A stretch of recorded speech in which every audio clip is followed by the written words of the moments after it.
साहब के परिनिर्वाण दिवस पर 6 दिसंबर को जो मनाया जा रहा है, काफ़ी लोग आए हुए हैं और हम भंते जी से कुछ बात करते हैं।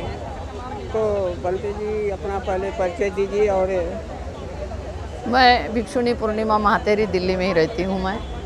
और ये जो जहाँ खड़े हैं ये तो आप जानते हैं बाबा साहब की परिनिर्वाण स्थली है।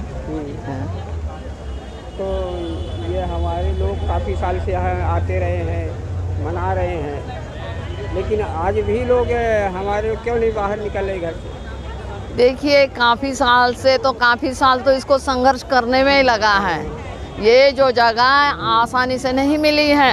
ये डॉक्टर बाबा साहब आम्बेडकर के परिनिर्वाण के बाद एक जिंदल एक बिजनेसमैन आदमी था और उसको बेची गई थी। डॉक्टर बाबा साहब आम्बेडकर यहाँ रहकर ये सिरोही ने दिए थे, राजस्थान के सिरोही ने। तो ये जो है ये कोठी बाबा साहब ने अपने परिश्रम से ही ली गई थी, क्योंकि उन्होंने उनका केस फाइनल जीता था। अगर बाबा साहब अगर केस नहीं हो सकता, उनको फांसी होती, क्या बहुत बड़ी सज़ा होती। तो उन्होंने कहा मेरी अपना जीवन दान दिया है बाबा साहब। और बाबा साहब को 1 नंबर अशोका रोड पर रहते थे, वहाँ से खाली करनी पड़ी थी, मंत्री पद से इस्तीफा दिया था हिंदू कोड बिल के इसमें। तो बाबा साहब की कोठी खाली हो गई और बाबा साहब तब से यहाँ रहे। बुद्धा एंड हिज धम्मा ये उन्होंने यहाँ लास्ट में किताब लिखकर पूरी की और उसके बाद उनका निर्माण हुआ। तो यही स्थली के लिए, ये 26 अलीपुर रोड के लिए ये बहुत बड़ा आंदोलन किया पूरे देश भर के लोगों ने। विश्व बौद्ध परिषद के नाम से वो कोर्ट में केस दायर कर दिया। तब कहीं जिंदल को 8 करोड़ 86 लाख रुपए देकर, इतनी जगह देकर, बीजेपी गवर्नमेंट थी, अटल सरकार थी और सत्यनारायण जो थे जटिया, डॉक्टर सत्यनारायण जटिया मंत्री थे और उन्होंने ये दिए। उसके बाद से ये अभी पुनर्निर्माण हुआ है, वो कोठी तोड़ी गई थी। तो ये है कि बाबा साहब के सम्मान में पूरे समाज में मैदान में खड़े होकर ये जगह ऐसी नहीं मिले, लाठी डंडे भी खाए, बहुत कुछ आंदोलन हुए हैं। काफ़ी संघर्ष हुआ है। बिना संघर्ष से नहीं, जिसकी उसकी कड़ी में भी हुआ आंदोलन की ये हैं। तो आज समाज को हमें बाबा साहब के विचारों पे क्यों नहीं आगे आ रहा है? बाबा साहब के विचारों पे क्यों नहीं आगे आ रहे हैं? देखिए समाज है दुविधा में पड़ा हुआ है, क्योंकि हमारा नेतृत्व एक के हाथ में नहीं। इतने सारे संगठन बाबा साहब ने संगठित होने की बात की थी और संघर्ष करने की बात की थी, भाई शिक्षित बनो। शिक्षित तो हुआ है पर संगठन बनाने में लगा है। कितने लाखों संगठन आज दलितों के बीच या बाबा साहब के समाज वालों के बीच में हैं। तो ये जो संगठन तैयार करने में लगा, अगर ये संगठित हो जाए, बाबा साहब की बात माने, तो ये हमें लोग क्यों नहीं आते, ये प्रश्न ही पूछना नहीं पड़ता है। तो ये है, हम यही चाहते हैं कि समाज को समझे। गुमराह करते हैं, जो नेतृत्व करता वो गुमराह करने लग जाता, तो समाज है कहाँ जाए, वो उथल पुथल में, और उनके पास दिशा निर्देश नहीं होता, इसीलिए वो घर के बाहर भी नहीं निकल रहे। यही स्थितियाँ हैं आजकल। क्योंकि इतने संगठन बनाने से क्या समाज को मिला? संगठन मंगल जैसे संगठन बनाने से कुछ नहीं मिला, और ये संगठन नुकसान समाज का हुआ है। अगर ये संगठन बनाने में लोग लगे नहीं होते तो आज ये जो समाज संगठित होता। संगठन रोज के संगठन बन रहे हैं। ये संगठित ये एक आदमी कहता मैं संगठित करना चाहता, वही संगठन बना लेता। जो आता है वो हमारे बैनर तले आ जाओ, हम संगठित करना चाहते हैं, और वही एक संगठन बनाने में लगा है। तो ये स्थिति बहुत दुखदायी है। डॉक्टर बाबा साहब आम्बेडकर के मूवमेंट को तार पार करने में लगे हुए हैं।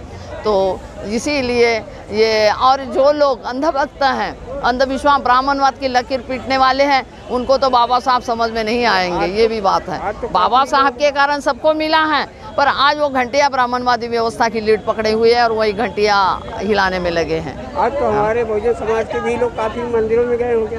देखिए बहुजन समाज के लोग मंदिर में जाए कुछ हैं, मैं कहती डॉक्टर बाबा साहब का आम्बेडकर जी ने जो परिश्रम से आपको दिया बहुजनों के लिए, आप इस मंदिर में आकर आज श्रद्धांजलि, उनका ऋण नहीं चुका सकते हो, कम से कम उनको श्रद्धांजलि रूप में आओ और उनको श्रद्धांजलि अर्पित करो। यही हम उनको भी कहते हैं।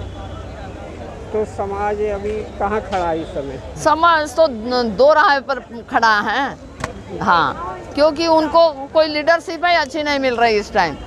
क्योंकि अभी फिलहाल जो अभी चुनाव हुए, हमारी सत्ता भी होनी चाहिए, लेकिन क्या हाल हुआ है? देखिए, जब सामाजिक संगठन मजबूत नहीं होगा, सत्ता पे जाओ कोई फायदा नहीं होगा। सामाजिक ताकत बड़ी बहुत ही होती है, सत्ता आज है कल नहीं होती है, पर समाज को जो संगठित होगा और समाज में मजबूत होगा तो सत्ता तो आप कभी भी सत्ता वाले को हटा सकते हैं और आप सत्ता पे जा सकते हैं। तो ये है व्यवस्था परिवर्तन करने के लिए लोगों को एकजुट होना पड़ेगा। व्यवस्था परिवर्तन के लिए डॉक्टर बाबा साहब आम्बेडकर के विचारों पे चलना पड़ेगा। उन्होंने जो मंत्र दिए, शिक्षित हो, संगठित हो, संघर्ष, अपने अधिकार के लिए लड़ने, आपस में लड़ने से काम नहीं चलता। जो बाबा साहब ने आरक्षण के माध्यम पार्लियामेंट में जाते हैं 100-150 लोग आरक्षण से, और वो गूंगे बहरे बनते हैं, वहाँ पे समाज की आवाज़ नहीं उठाते। ये बात है। तो हमारे लोग चुनते क्यों उनको? हैं? चुन के भेजते क्यों? देखो, लोग चुनकर भेजते या नहीं भेजते, यहाँ क्या है, हमारे लोग वोटों की कीमत नहीं समझता। अगर ये अपने अधिकार समझेंगे ना, ये समय आएगा, बहुजन समाज की ही सत्ता आएगी और बहुजन ने डॉक्टर बाबा साहब आम्बेडकर की अभी सुप्रीम कोर्ट में मूर्ति लगाई है, और मुर्मू जी ने अभी जो राष्ट्रपति हैं उसने उसका उद्घाटन किया है। जिसको पार्लियामेंट के उद्घाटन के लिए नहीं बुलाया जाता, तो बाबा साहब के संविधान में इतनी पावर है कि सुप्रीम कोर्ट में भी बाबा साहब जाकर ये है। तो ये है, हम लोग अगर व्यवस्था बदलना चाहते तो हमें खुद बदलना पड़ेगा। ये है, लोगों को बुद्ध के रास्ते पे, बाबा साहब के रास्ते पर आना होगा।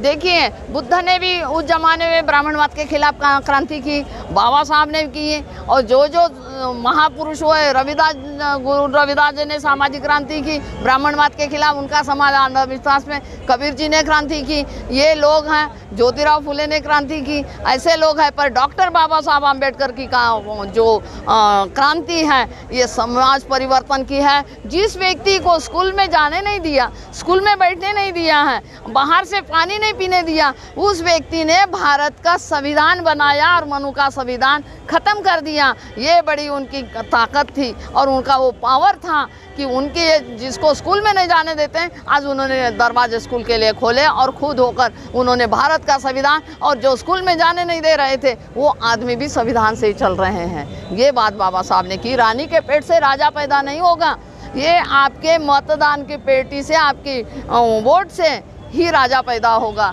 ये बाबा साहब ने लाया, समानता समता लाई, जाति के उत्थान के लिए काम किए। अगर हमारा दबा कुचला समाज है, उसके लिए इतने दिन आरक्षण दो, ये बात थी। पर बाबा साहब ने थोड़े दिन और रहते तो बहुत कुछ होता। पर बाबा साहब 6 दिसंबर 1956 को ही उन्होंने अंतिम सांस ली। मेरी भावपूर्ण श्रद्धांजलि।